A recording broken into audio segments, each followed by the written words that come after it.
the book of Isaiah, the chapter 49 and the 5th verse.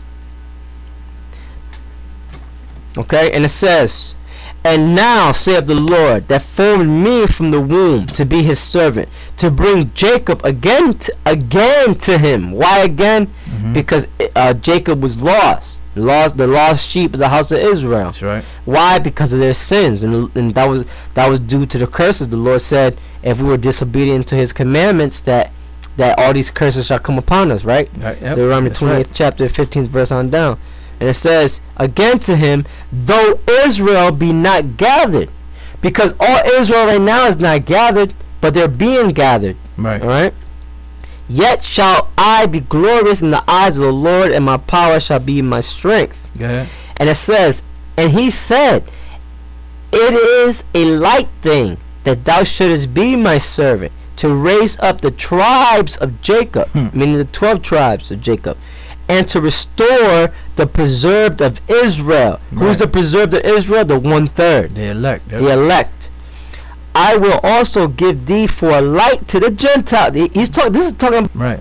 being the light to the Israelite foreigners throughout the whole earth. Okay. That's right. And trickling down to the prophets and disciples that were going to teach his word. Yeah. That thou mayest be my salvation unto the end of the earth. Why? Because you're going to have Israelites that were going to be scattered throughout the 4 corners of the earth. That's right. Go ahead, read on. Okay, and it says, "Thus saith the Lord, the Redeemer of Israel," and the Redeemer of Israel. All throughout the scripture, every time you read, it's talking about the Redeemer of Israel, which is Yahweh Shai. And the people, when it speaks about the Gentiles, it's talking about Israelites that fell away from knowing that they were Israelites. Right. Go ahead. "Thus saith the Lord, the Redeemer of Israel, and his holy one, to him whom man despiseth, to him whom the nation abhorreth, to a servant of rulers, kings shall see and arise, princes also shall worship, because of the Lord that is faithful, and the Holy One of Israel, and he shall choose thee." Right, because you're talking about the Israelite foreigners. All right, so now let's go back to Romans 9 and 26. Okay. And let's read on from there. Okay, Romans chapter 9 verse 26. "And it shall come to pass that in the place where it was said unto them, Ye are not my people, there shall they be called the children of the living power." Which is letting you know that it's talking about Israel. And if you didn't understand it through the scriptures that we read, going back to the Old Testament, which was clear, it goes on again to say in Isaiah 9 and 27. I'm sorry, Romans 9 and 27. Go ahead. Romans 9:27. "Isaiah also crieth concerning Israel." Isaiah also crieth concerning Israel. Not only was it written in the book of Hosea, but Isaiah is also crying concerning the children of Israel. See, because when Paul was writing these letters, he understood perfectly what he was writing. He wasn't writing to all the nations. He was writing to the children of Israel and those that were scattered among the other nations. Go ahead. "Though the number of the children of Israel be as the sand of the sea, a remnant shall be saved." A remnant shall be saved, because the Lord already has an elect. Alright, so now let's go from there. I mean, brothers could read the rest of the chapter. Go to the book of Romans, the 10th chapter and the 12th verse. We're going to try to jump around a little bit. Come. Romans, the 10th chapter and the 12th verse. The book of Romans, the 10th chapter and the 12th verse. "For there is no difference between the Jew and the Greek." Right, so now you'll read something like that. If you don't have the understanding of it, then you will be lost.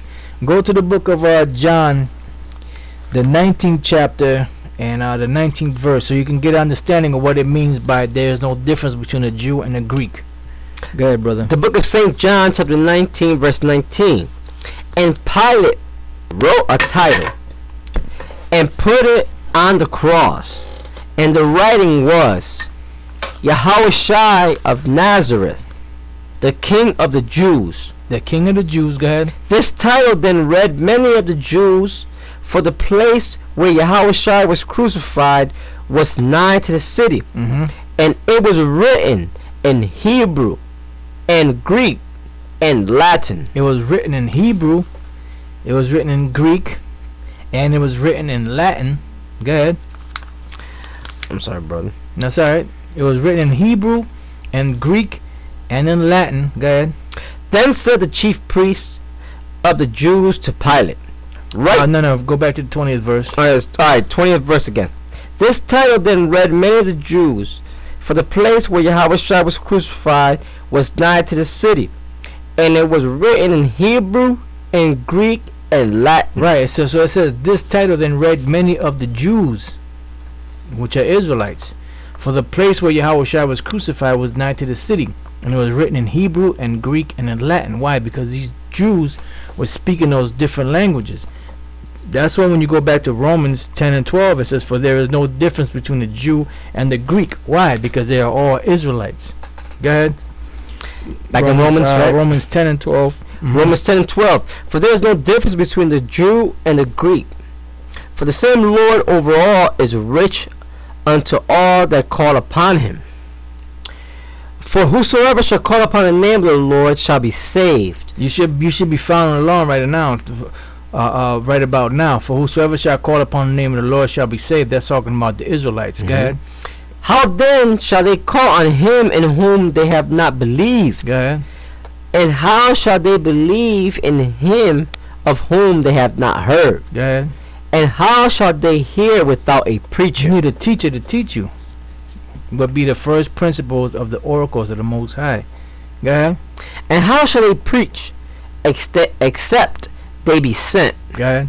As it is written, how beautiful are the feet of them that preach the gospel of peace. So now the gospel of peace was preached. Why? Because the nation of Israel had went off from the Most High. The Most High took his peace away from Israel. So when Yahushua came and the disciples were teaching and the apostles, they became apostles, and then the different apostles and the different teachers were speaking, they were preaching the gospel of peace. Why? Because the Most High had once again had mercy on the nation of Israel, because he was going to bring them back to him, to himself. That's why the gospel of peace was preached. Go ahead. And bring glad tidings of good things. Go ahead. But they have not all obeyed the gospel. Right, they have not all obeyed the gospel. Go ahead. For Isaiah saith, Lord, who hath believed our report? Go ahead. So then faith cometh by hearing, and hearing by the word of the Most High. But I say, have they not heard? Yes, verily. Their sound went into all the earth, and their words unto the ends of the world. Right, because this scripture here is a quotation going back to the book of Romans. I'm sorry, the book of Psalms, the 19th chapter.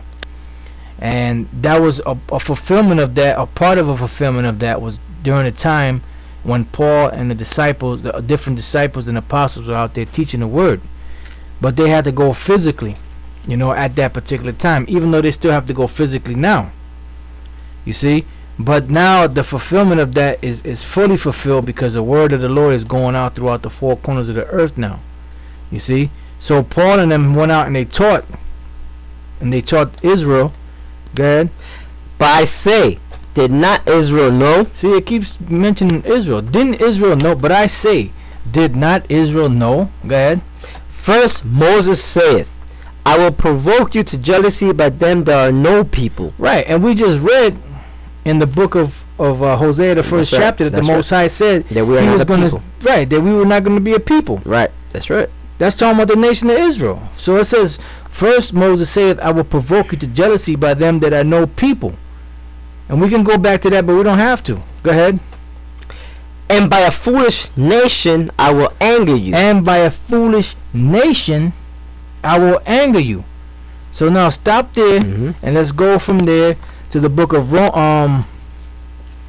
so it says, I'm going to read that again. It says, but I say, did not Israel know? First Moses said, I will provoke you to jealousy by them that are no people, and by a foolish nation I will anger you.